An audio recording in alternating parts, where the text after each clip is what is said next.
Hey guys, तो स्वागत करते हैं आपके अपने चैनल जिसका नाम है क्रैक ऑफिसर। जी हाँ, मैं एक पॉलिटी की सीरीज लेके आया हूं। हम लक्ष्मीकांत की पॉलिटी और जो मैंने किताब बताई थी उसको मिक्स करके एक बहुत अच्छी सी पॉलिटी सीरीज बना रहे हैं। जो भी क्वेश्चन रहेंगे हमारे यूपीएससी से रिलेटेड रहें या फिर हमारे बीपीएससी से या यूपीपीसीएस से रहें, ठीक है, उसको भी कवर करेंगे, एज वेल एज हम एनडीए सीडीएस के क्वेश्चन भी इस सीरीज में कवर करने की कोशिश करेंगे। ठीक है, तो मैं फिलहाल जो शुरुआत है इसकी हिस्टोरिकल बैकग्राउंड से करना चाहता हूं, क्योंकि देखिए सबसे पहले मैं बताना चाहूंगा, हम सब जानते हैं कि पॉलिटी क्या है। Polity means something that is needed, something that is very much needed to form a government. Polity means political form of government. जैसे कि हम इस कंट्री में रह रहे हैं, कहीं ना कहीं क्या है वो डेमोक्रेसी है, ठीक है ना।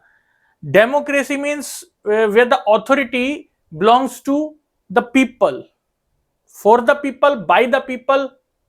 ओके, सो क्या होता है ये आपकी पॉलिटी, इसको थोड़ा सा हम और विस्तार रूप से पढ़ते हैं। सपोज करिए, सीधी भाषा में हम कहते हैं, देखिए शुरुआत में हमको पता है 1600 में अंग्रेज भारत आए थे।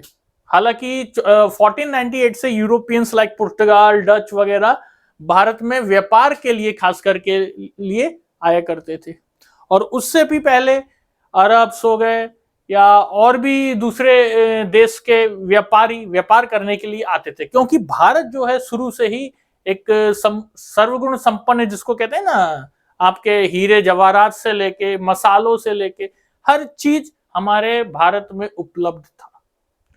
ठीक है, तो जितने यूरोपियन कंट्रीज थी उनको लगता था यहां पे व्यापार करना एक बहुत बड़ी फायदेमंद वाला सौदा रहेगा। जैसे कि मैं एक एग्जांपल लेता हूं, अगर वास्को ड गामा जब आया था तो उसने मसाले इंडिया से ले गया था, ठीक है ना। जमोरिन जो कलिकट में उतरा था 1498 में, तो मसाले वो कहां ले गया था, व्यापार करने के लिए ले गया था अपने साथ। तो उसको जो फायदा हुआ, तकरीबन 60 गुना फायदा हुआ। 60 गुना, समझ रहे हैं, एक नहीं, दो नहीं, तीन नहीं, चार नहीं, 60 गुना फायदा हुआ। तो इसका मतलब क्या हो गया, उसको लगा कहीं ना कहीं इंडिया बहुत ऐसा देश है जो उसको ट्रेडिंग के साथ साथ और आगे भी फायदा दिला सकता है। तो धीरे धीरे भारत के लिए रुचि सिर्फ पुर्तगाल की नहीं और देशों की भी बढ़ गई। सब खोज में लग गए, भारत कहाँ है, भारत कहाँ है, भारत में ऐसे मसाले मिलते हैं, ऐसे हीरे जवाहरात मिलते हैं, इस तरीके के राजा महाराजा हैं, ये शान शौकत है, कई बातें हैं। ठीक है, तो भारत में वो लोग व्यापार करने के लिए 1600 ईस्वी में, 1600 में कौन आए, ब्रिटिश आए, जिससे ही हमारा इतिहास पलट के रख दिया। हमारा इतिहास ब्रिटिशर्स ने क्या करा, पलट के रख दिया। तो इसको आज थोड़ा जानेंगे, कैसे हम जो आज कहते हैं ना कि संविधान, संविधान कॉन्स्टिट्यूशन ऑफ इंडिया, ये क्या है और कैसे बना, इसके बारे में जानेंगे।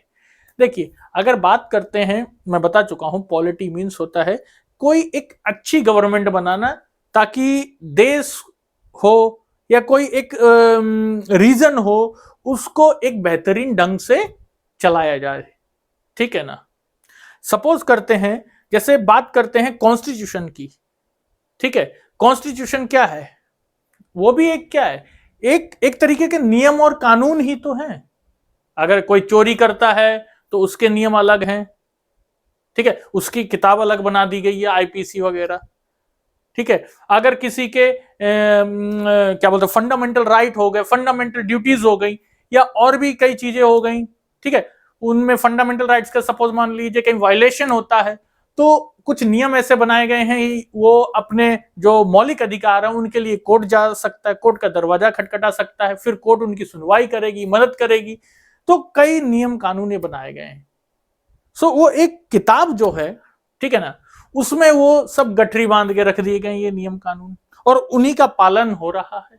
और आज भी कहीं ना कहीं हेर फेर उसमें अमेंडमेंट होते रहता है, बदलाव होते रहता है, लेकिन बेसिक स्ट्रक्चर उससे के साथ छेड़छाड़ नहीं करी जाती। ये तो रही बहुत आगे की बात। ठीक है, ये बहुत आगे पहुंच गया मैं पॉलिटी में। अभी हम सिर्फ बात करते हैं शुरुआत कैसे हुई, ये संविधान की, ठीक है ना। तो इस संविधान की शुरुआत के लिए सबसे पहले हमें हिस्टोरिकल बैकग्राउंड को थोड़ा सा समझना पड़ेगा, उसके बाद हम बात करेंगे मेकिंग ऑफ कॉन्स्टिट्यूशन या फ्रेमिंग ऑफ कॉन्स्टिट्यूशन। लेकिन आज के पार्ट में हम बात करेंगे किसकी, हिस्टोरिकल बैकग्राउंड, हिस्टोरिकल बैकग्राउंड की। देखिए 1600 में क्या हुआ, ब्रिटिशर्स आए East India Company as a व्यापार करने के लिए, व्यापारी बन के, ठीक है।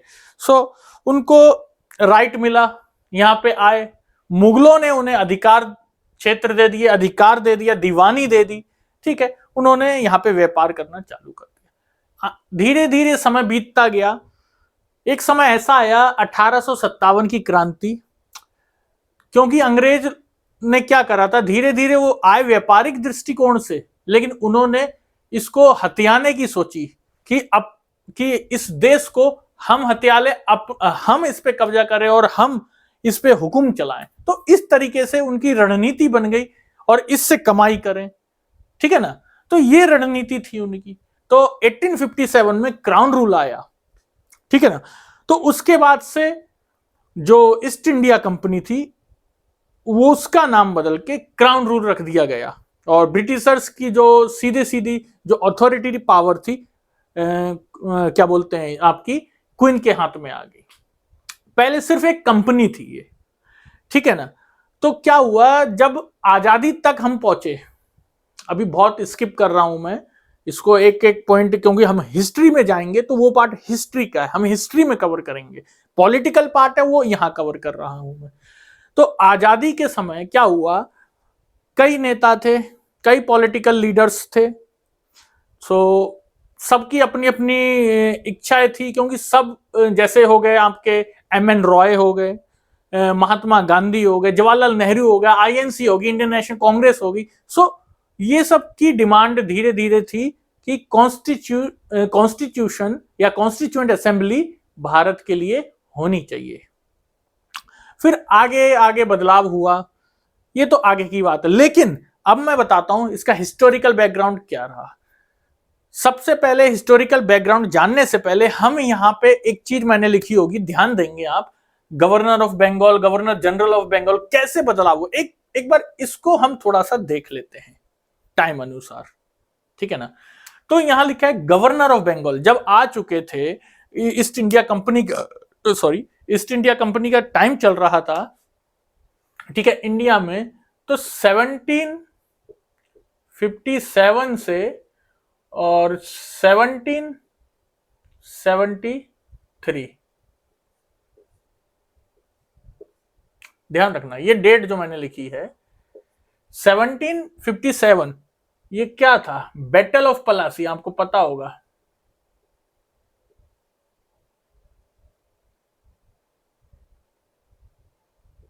बैटल ऑफ पलासी, PAL, ठीक है, battle of Plassey, Sirajuddaulah, Robert Clive, युद्ध हुआ था भयंकर, कुछ ट्रीटी हुई, वो आपका हिस्टोरिकल पार्ट है, हिस्ट्री का पार्ट है, उसको नहीं आते हैं।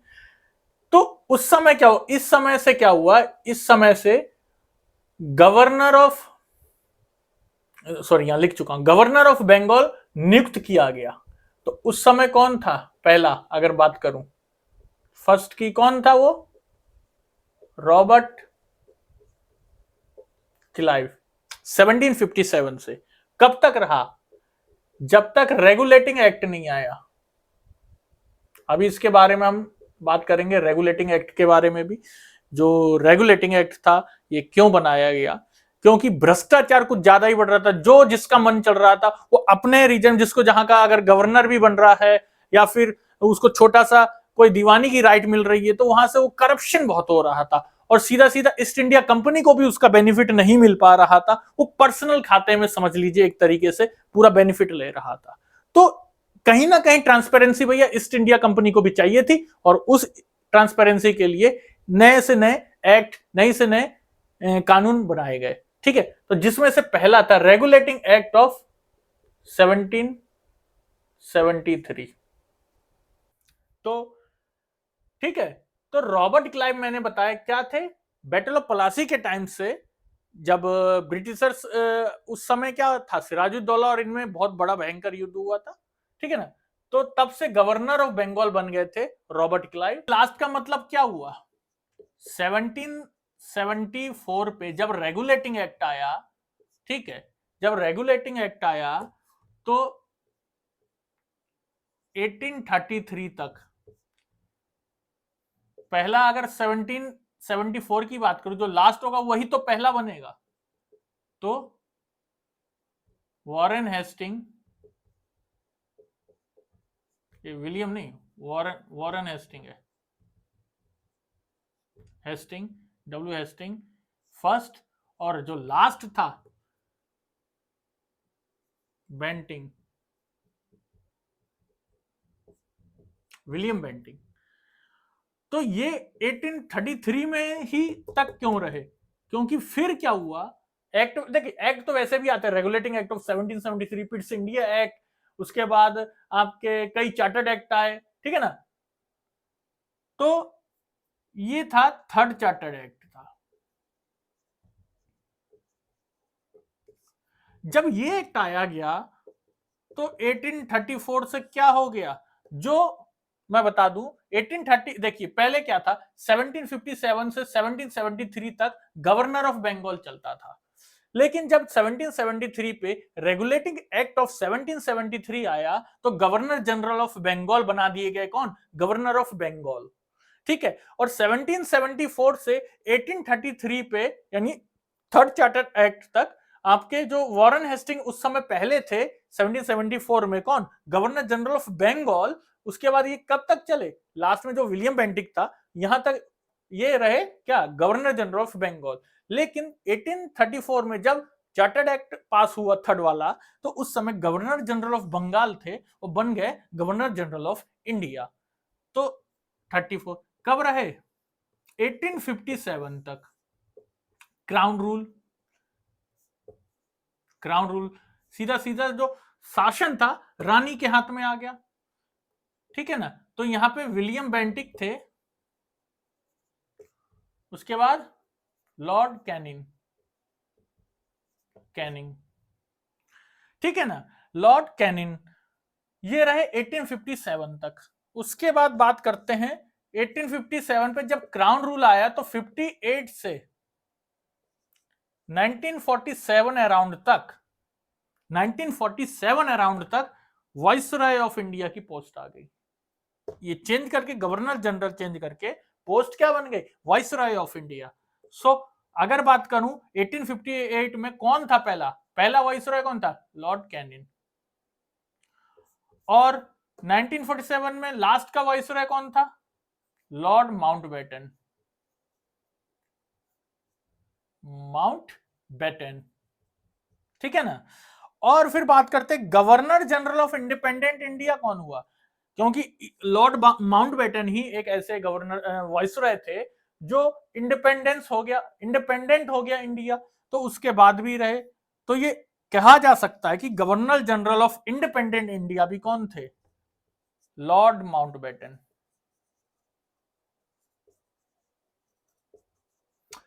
और governor general of independent India, लेकिन इंडियन इनके बाद कौन बना, इंडिपेंडेंट इंडिया में ही इनके बाद कौन बना, सी राजगोपालाचारी, राजा गोपालाचारी।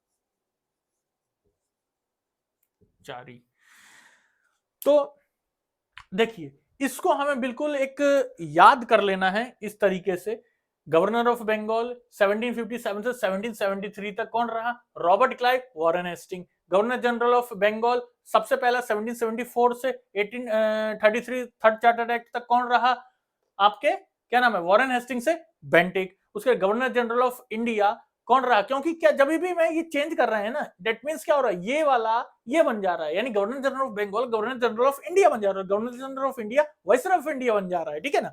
ये ऐसा हुआ था, कब हो रहा था, नए नए बदलाव आ रहे थे, एक्ट आ रहे थे, कानून आ रहे थे, इस उस हिसाब से ये पोस्ट भी बदल जा रही थी, ठीक है ना। फिर 1834 से 1857 तक क्राउन रूल तक विलियम बेंटिक थे, उसके बाद लॉर्ड कैनिन, लॉर्ड कैनिन आखिरी थे, ठीक है, कौन, गवर्नर जनरल। और वाइसरॉय की बात करूं तो लॉर्ड कैनिन और माउंटबेटन, ठीक है ना। और लास्ट में इंडिपेंडेंट इंडिया की बात करूं तो लॉर्ड माउंटबेटन और आपके इंडियन जो था वो सी राजगोपालाचारी था। ठीक है ना। तो ये तो रहा मैंने एक बैकग्राउंड में ये बताया कि कौन कौन पॉलिटिकल लीडर वाइसराय हुए या फिर गवर्नर जनरल बंगाल बने, कैसे बने। अब हम बात करेंगे जो एक्ट की बात कर रहा हूं मैं, वो कैसे लाया गया, उस एक्ट में क्या क्या है। तो पहला है हमारा रेगुलेटिंग एक्ट ऑफ 1773। ठीक है, नेक्स्ट स्लाइड में देखते हैं। जी हाँ, तो देखिए मेरे पीछे लिखा है, यहां पे मैं आपको अब बताने जा रहा हूं रेगुलेटिंग एक्ट ऑफ 1773। जैसा कि मैंने पहले बताया कि करप्शन क्या है, एक काफी हद तक बढ़ चुका था, ईस्ट इंडिया कंपनी को भी उसका बेनिफिट नहीं मिल पा रहा था। तो उन्होंने क्या सोचा कि कहीं ना कहीं इसको कंट्रोल और रेगुलेट करने के लिए एक पार्लियामेंट्री सिस्टम बनाया जाए। ठीक है, एक सिस्टम बनाया जाए। सो उन्होंने क्या करा, एक एक्ट पास करा। उस एक्ट के तहत, जिसका नाम है रेगुलेटिंग एक्ट ऑफ 1773, उसमें कुछ बातें उसने शामिल करी, कुछ नियम लागू कर दिए। तो क्या नियम और क्या बातें लागू करी वो अभी हम देखते हैं। बाकी मैं एक बात और बता दूं, इस regulating act, Pitt's India act, उसके बाद और भी कई एक्ट आए जैसे chartered act first, second, third, fourth. ठीक है ना। तो इस तरीके के जितने भी आए 1773 से 1857 तक, ये ईस्ट इंडिया कंपनी के रूल थे। ईस्ट इंडिया कंपनी के अंडर में उस समय आता था। फिर बाद में क्या हुआ, 1857 के बाद जब सिपाही मुटनी हुई, क्रांति हुई, तो सीधे सीधे जो अधिकार था वो रानी के पास, या क्राउन रूल जिसको हम कहते हैं, वहां से क्राउन रूल फिर कहलाए जाने वाला लगा। जो भी एक्ट आने लगे उसको क्या कहने लगे, क्राउन रूल। ठीक है ना।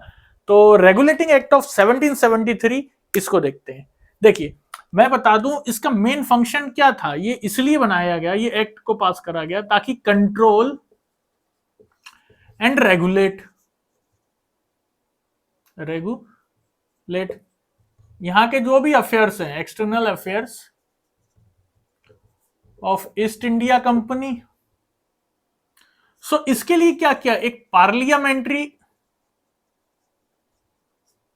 सिस्टम बनाने का सोचा इन लोगों ने। पार्लियामेंट्री सिस्टम मींस एक सिस्टम कि इतना एक व्यक्ति को वो अधिकार क्षेत्र दे दिया, वो व्यक्ति अपने जो जूनियर है उनको एक अधिकार क्षेत्र देगा। तो एक उसको क्या होगा, एक जूनियर को सीनियर के लिए क्या जिम्मेदार रहेगा कि उसको बताना है कि ऐसा क्या हुआ क्या नहीं हुआ, पूरी एक जिम्मेदारी है उसको। सपोज लाइक एक भूमि हो गई, उस भूमि का अगर उसको दे दिया अधिकार, जमींदारी दे दी सपोज लाइक, तो उसका अधिकार क्या है, किसानों से वो कर वसूलेगा और लास्ट में जितना गवर्नमेंट ने उस पर टैक्स लगा रखा है उस अकॉर्डिंग उसको देगा। सो एक नियम बन गया, अब उनको ज्यादा उसमें हेडेक नहीं होगी और उन्हें पता इतना टैक्स आ रहा है। ठीक है ना। सो इसमें क्या हो, एक सिस्टम बन गया ना। ठीक है ना। तो वैसे ही एक सिस्टम बनाया गया ताकि कंट्रोल और रेगुलेट करा जाए जो भी अफेयर्स हो रहे हैं ईस्ट इंडिया कंपनी के। जैसे इसमें बनाया गया कोर्ट ऑफ प्रोप्राइटर्स, जिसको हम कहते हैं इन्वेस्टर्स। ठीक है, इन्वेस्टर। दूसरे थे कोर्ट ऑफ डायरेक्टर्स। ठीक है, और ये थे 24 मेंबर्स। 24 मेंबर्स की कमेटी होती थी कोर्ट ऑफ डायरेक्टर, और जो कोर्ट ऑफ प्रोप्राइटर्स होते थे यही चुनते थे कोर्ट ऑफ डायरेक्टर्स को। ठीक है ना। सो ये दो बॉडी बनाई गई, कोर्ट ऑफ प्रोप्राइटर्स और court of directors. See function इनका क्या था, इसका फंक्शन था कि कोर्ट ऑफ डायरेक्टर को चुनना, और कोर्ट ऑफ डायरेक्टर का फंक्शन क्या था, जो भी रेवेन्यू, सिविल और मिलिट्री अफेयर्स हैं,